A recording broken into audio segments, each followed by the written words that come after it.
The topic of the debate: is there intelligent design or is there not? Peter will say there is not, and Ray will oppose it and say the universe is subject to intelligent design. Welcome, Peter! Because I just think when Ray gets up to talk, he's going to talk about how magnificently everything fits together. You look at an aeroplane, everything fits together, worked perfectly. It had to be designed by somebody.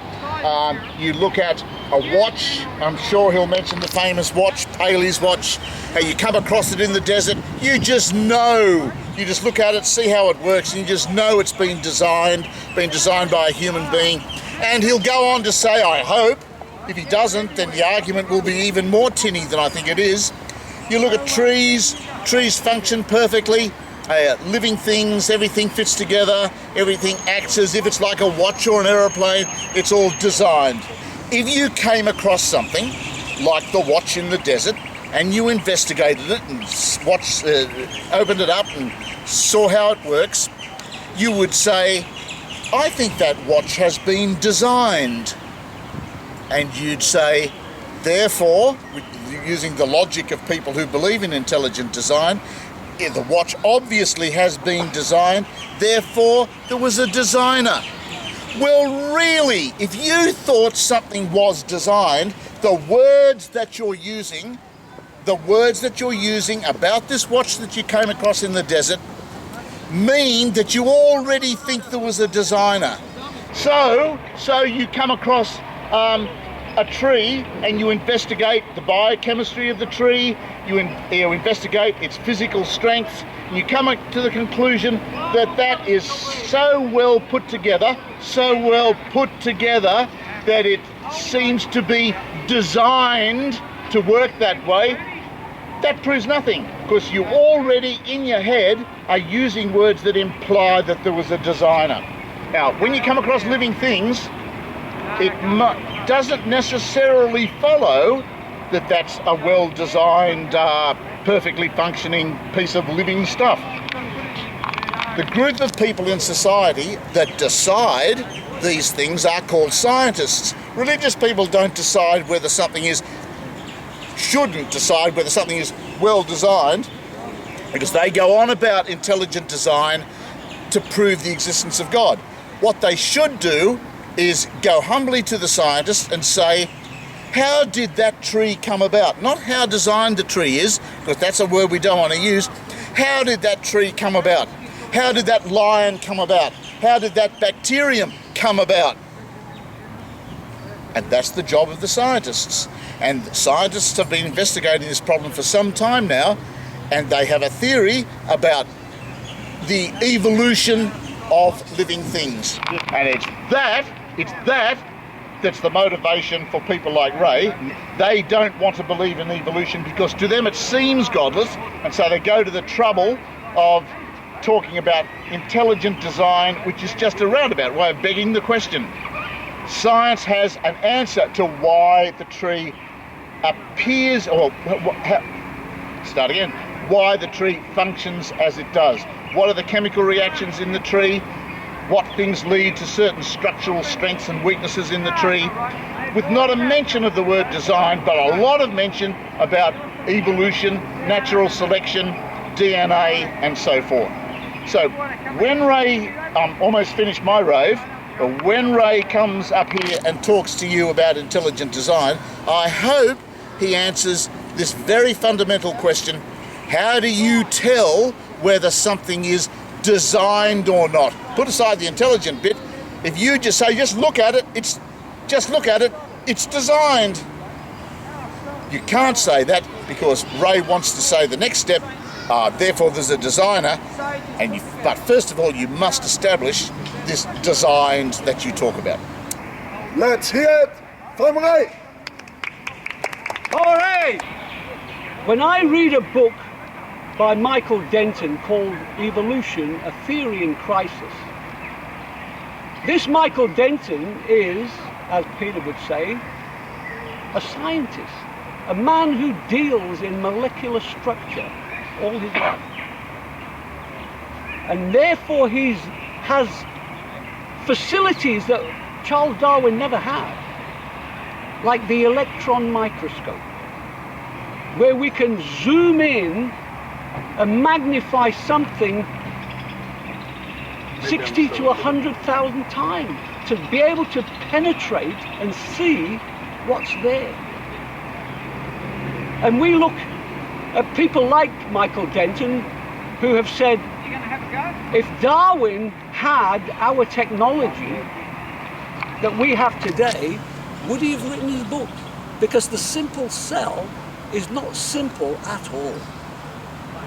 He says, magnify that cell to a diameter of 20 kilometers, and you will find within that cell the industry of the City of London or New York. That is phenomenal complexity. And you have to ask yourself, where does complexity begin? Let me take a step back. We know, as Peter said, you find a watch in the desert and you look at it and it shows a design, it seems to work, seconds hand ticking. So we know that whatever man has made, and we would acknowledge man as the designer of the watch, whatever man has made, we know that man is the designer. To deny that, I would say you would end up in cuckoo land. We use our logic and our reasoning that man makes phenomenally complex things. Satellites that make the smartphone work. A380 Airbus flies people around the world. Supercomputers that can think quicker and faster than man. All designed by man. And when you analyze the man, he is more complex than whatever he has designed. He carries within himself the most complex thing this universe knows. He carries the brain that you and I have, that science and cosmology say we don't know of anything more complex than your brain. It is phenomenally complex, and it works by design. Trillions of neurons interacting in your brain so that your brain functions by design. Your body functions by the design your body has in connection with your brain. It doesn't just come from some matter, some time, some chance. The evolution would say that's all we have. We just say it's time and chance and matter, and we have mix it all together, and we have what we have today because of that. Well, time is nothing. The word chance is nothing. It's a mathematical probability. Time has no mind, it doesn't create anything. Neither does chance. And where do you get the matter from in the first place? You see, if man can make something, and we acknowledge that, the watch on your arm, the clothes you wear, the bed you sleep in at night, all designed by somebody. And then we look at life, and we say there's no designer in the design. That's impossible. We function by design. Animals function by design. Fish in the sea function by design. Birds of the air function by design. And then you can't just say, oh, well, at one point this just was a self-replicating cell. And now it is what we are today. Where does that self-replicating cell come from? Nobody knows. Richard Dawkins can't answer that question. Charles Darwin can't answer that question. So where does life begin? Life can only begin with a first cause. The first cause of life must be living. Must be living to give life to start with. And life as we know it, and look at the DNA in your body, 3.1 billion bits of DNA that make you uniquely you, that identifies you from a strand of hair, your DNA. Where does it come from? Where does that information come from? To say that so-called science has created it, or some sort of evolutionary process has created that, is asking me to stretch my faith into something I can't understand, rather than to say, I believe that there is a God who is more complex than his design, and we are his design. And that's why I acknowledge that there is a designer. What's this for a huge design flaw? Did God really set this up? What I'm about to tell you, while I'm telling you, think to yourself, no, if I was the Almighty God, omnipotent and omniscient, I wouldn't have designed a human body like that. Here we go. There is a nerve that goes from your brain to your larynx. It's called the laryngeal nerve, and its job is to send messages to your larynx to control the muscles around it, help you talk, make sounds, swallow. This nerve helps you to helps your body to block your airway when you're swallowing, so it doesn't go down the wrong way.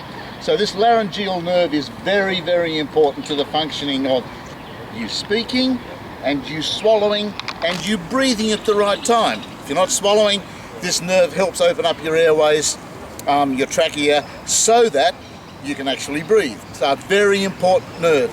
Get this, get this. The nerve goes from your brain to your larynx via material in your chest. It takes the long way around into your chest, winds around some blood vessels, important blood vessels, and back up to your larynx. What's the go of that? That doesn't seem to be, if it's a design, it's a design flaw, and if it's designed, it doesn't seem very intelligent. If you were the Almighty, would you have designed human beings like that? It's in all mammals. Even a giraffe has the laryngeal nerve going the long way around, up and back to where the noises come from and the swallowing and the breathing take place. That is from the evolution of that nerve that exists in fish, and that nerve in fish, which are much earlier evolved than mammals, that nerve in fish went from its brain straight to its gills to help the operation of the gills. But as evolution happened and eventually we arrive at mammals, that evolution, that nerve still connects, something to do with breathing, with brain, but now it has to take the long way around because we have necks and we have different structures in our chests. Fish don't have chests. So what I want you to see from that is just this, that there are many, many things in, say, mammalian bodies, just to take this specific example, which have clearly evolved from more primitive creatures, if I can put it like that, and what it is like in mammals doesn't look like intelligent design, it looks like evolved structures. Would he have designed the body like that when he got it absolutely right in a fish? So he got it right when he was creating fish, got it totally wrong, or made it a hassle for all mammals when he created mammals. I think that's an insult to the Almighty. That had a bit of an off day with the mammals, bang on for the fish. Yeah, it don't work like that. And I think that shows that it says that my example doesn't say anything about design necessarily, because you can say, well, God made it like that, and he did. I think it shows non-intelligent design, if it shows anything. Right. But the way that God has designed us works anyway. Whether it takes that nerve to go round your stomach and back up to your throat is a reason why God did it. Now, we may not have discovered the reason why, just like a lot of people have looked at the human body and said, well, you know, your appendix really doesn't need to be there either. It just doesn't do anything. And it's only recently been discovered that actually the appendix is part of your immune system. So it does matter. But there are lots of things that you see the so-called scientists would say and say, oh, look, you know, maybe we just don't know enough about it, but we would say the the way it's created or designed is not practical. Just like some people look at the phenomenal complex of the eye. And I've had a guy say to me, well, if I was the designer of the eye, I would not design it the way it's designed at this moment in time. But who's to say that we are right and God is wrong? God, who is omniscient, who knows what he's doing, his thoughts are more than our thoughts. Well, God's ways are his ways. And he says God has sometimes chosen the foolish things to confound the wise. And he's chosen the weak things to confound those who are mighty and strong. So God's ways are better. And we function by design, and thank God that we do. I thank God that my nerve goes from my brain down here and then comes back up to my voice box, because my voice box works. Whether it went down to my toes and came back up, it wouldn't make any difference, as long as I was able to talk and convey a message to you to say that we have a design and there is a designer. It's as simple as that.